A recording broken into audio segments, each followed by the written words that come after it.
aqbalo mid baa sayidii sheegaya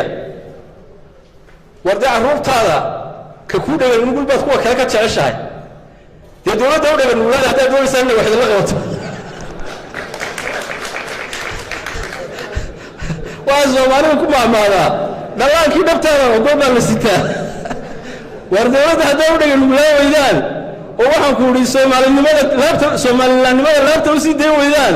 waxba aa ka doontaan dee nimada isqaban mayso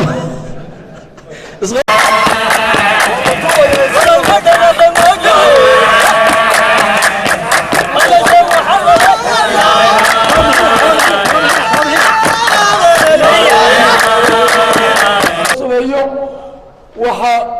lagu noqonayaa dabcan magaalo madaxdii iyo caasimadii khayrka qabto Hargeysa marka halkaa la isu raacana khayrka badanina maanta irsaaqadu meeshuu taalba khayr badan marka meelaan waxba hayni laandheeraan hayo